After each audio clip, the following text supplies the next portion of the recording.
Hi hello welcome to Vahini entertainment.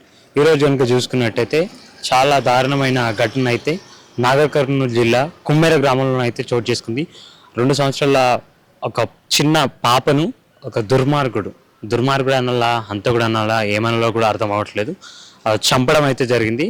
ఆ కుమ్మెర గ్రామంలో ఉన్న సర్పంచ్ ఎవరైతే తుకారాం రెడ్డి ఉన్నారో సర్పంచ్, ఆయన ఒక అమ్మాయిని, ఒక చిన్న పాప, 2 సంవత్సరాల పాప, ఆమెను కాలుతో తన్నడం కానీ ఇలా చేయడంతో ఆ పాప అక్కడికక్కడికి మృతి చెంది. కేసులోకి వెళ్తే కనుక కుమ్మెర గ్రామంలో 3 రోజుల పాటు కూడా మల్లన్న స్వామి జాతర అనేది కొనసాగుతూ ఉంటుంది. ఈ ఎవరైతే మహిళ, ఈ పాప, చనిపోయిన పాప ఎవరైతే ఉన్నారో వాళ్ళు కొంచెం నిమ్న కులాలకు సంబంధించి ఎస్సీ ఎస్టీ ఆ ట్రైబల్ ఆ కులానికి సంబంధించిన వారుగా ఇక్కడ కనబడతా ఉంది.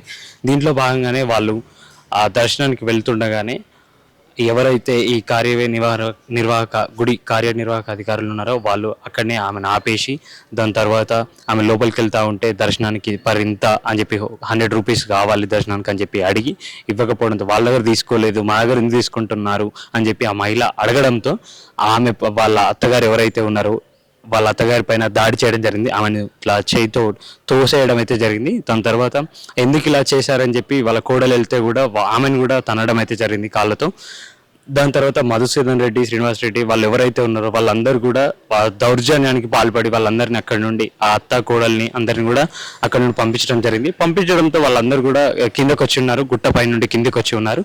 కిందికి వచ్చిన తర్వాత ఎవరైతే ఆ మహిళ వాళ్ళ భర్త ఎవరైతే ఉన్నారో ఆయన వచ్చాక ఏం జరిగిందంటే, ఇలా జరిగింది, పైన గుడిలోకి వెళ్తే ఇలా చేశారు, మమ్మల్ని తోసేశారు, గుడిలోకి దర్శనానికి వెళ్లకుండా ఇలా చేశారని చెప్పడంతో ఆయన నేను అడుగొస్తాను ఆగండి అని చెప్పి పైనకు వెళ్ళి మధుసూదన్ రెడ్డి అండ్ తుకారం రెడ్డి కుమారులు వాళ్ళందరూ ఎవరైతే ఉన్నారో వాళ్ళందరిని అడిగేస్తా అని చెప్పి ఆయన వెళ్ళడంతో అక్కడనే అడిగే అతన్ని కొట్టి కొబ్బరికాయలతో దాడికి పాల్పడి ఆయన చాలా దారుణంగా కొట్టిన పరిస్థితి అయితే ఇక్కడ కనబడుతుంది.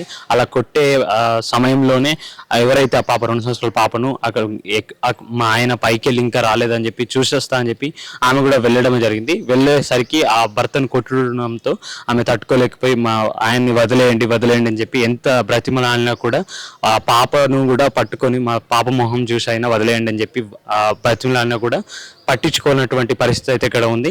దాంతో ఆ పాపను పట్టించుకోవడమే కాకుండా, ఆమె ముఖం చూడడమే కాకుండా ఆమెను కాలుతో తన్నేయడంతో పాప కొద్ది సమయానికి అక్కడి నుండి ఆ మాటలు రాకపోవడం కానీ, పాప పాలు రాకపోవడం కానీ ఇలాంటివన్నీ జరగడంతో వాళ్ళందరూ కూడా పాపను హాస్పిటల్కి తీసుకువెళ్ళారు.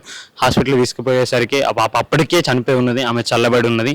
ఆ తల్లి ఆవేదన అనేది క్షోభకు గురి చేస్తుంది ఇక్కడ ప్రతి ఒక్కరిని కూడా. కులం పేరుతో దూషించి ఇలా ఎంతవరకు ఇది కరెక్ట్ అంటే, ఒక అధికారం ఉంది అని చెప్పి అగ్రహ కులాలం అని చెప్పి ఇలా అమాయకుల పైన, అభాగ్యుల పైన ఇలా దాడికి పాల్పడడం ఎంతవరకు కరెక్ట్ అని కూడా ఇక్కడ మనకు తెలియాల్సి ఉంది. కాబట్టి ఇక్కడ పాప ఇప్పుడు చనిపోయిన ఆమె ఎట్లా చేసి తిరిగి రాదు, కానీ ఆ పాప ఆత్మకు శాంతి చేకూరాలంటే ఎవరైతే ఈ దాడికి పాల్పడ్డారో ఆ దుర్మార్గులకైతే శిక్ష పడాల్సి ఉంది.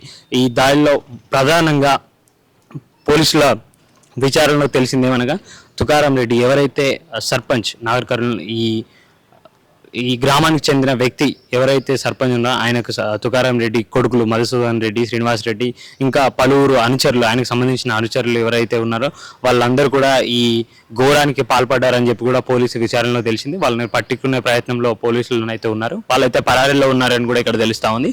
దీనిపైన ఇప్పుడైతే 2 తెలుగు రాష్ట్రాలను కానీ మన తెలంగాణ రాష్ట్రాలను కానీ ఈ విషయం ఏదైతే సంఘటన జరిగిందో, పాప హత్య కేసు ఏదైతే ఉందో, 2 సంవత్సరాల పాపను ఇలా కాలుతో తన్ని చంపిన ఈ విషాద ఘటన ఏదైతే ఉందో ప్రజలందరినీ కూడా శోకతుప్త హృదయాల్లోకి కూడా తీసుకెళ్తుందని చెప్పి కూడా మనకి ఇక్కడ కనబడతా ఉంది. కాబట్టి ఆ పాపకు న్యాయం జరగాలని చెప్పి మన గవర్నమెంట్ని కూడా డిమాండ్ చేస్తూ ఉన్నారు చాలామంది. SC ST chairman Manda Krishna Madiga గారు కానీ, అదేవిధంగా Teenmar Mallanna BC chairman MLC గారు బీసీ మల్లన్న గారు కూడా అక్కడికి వెళ్ళి ఎస్ఐ డిఎస్పీ ఎవరైతే ఉన్నారో ఆ సంబంధిత అధికారులతో మాట్లాడి పాపకు న్యాయం జరగాలి, వాళ్ళకు శిక్ష పడాలి అని చెప్పి కూడా అక్కడ పోరాడిన పరిస్థితి అయితే ఇక్కడ నాగర్ కర్నూలు జిల్లాలో అక్కడ కనబడతా ఉంది. కాబట్టి ఆ పాప ఆత్మకు శాంతి చేకూరాలని, శాంతి అనేది ఎలా జరుగుతుంది, వీళ్ళకి శిక్ష పడితేనే ఆమెకు శాంతి జరుగుతుందని కూడా ఇక్కడ కనబడతా ఉంది. కాబట్టి పాప ఆత్మకు శాంతికి చేకూరాలని మనం కోరుకుంటున్నాం. ఈ వీడియో కనుక మీకు నచ్చినట్లయితే లైక్ చేయండి, షేర్ చేయండి. మరిన్ని వీడియోస్ కోసం మా ఛానల్ని సబ్స్క్రైబ్ చేయండి. మీ అభిప్రాయాలు మాకు కామెంట్స్ రూపంలో చెప్పండి. మరిన్ని వీడియోస్ కోసం మా ఛానల్ని సబ్స్క్రైబ్ చేయండి.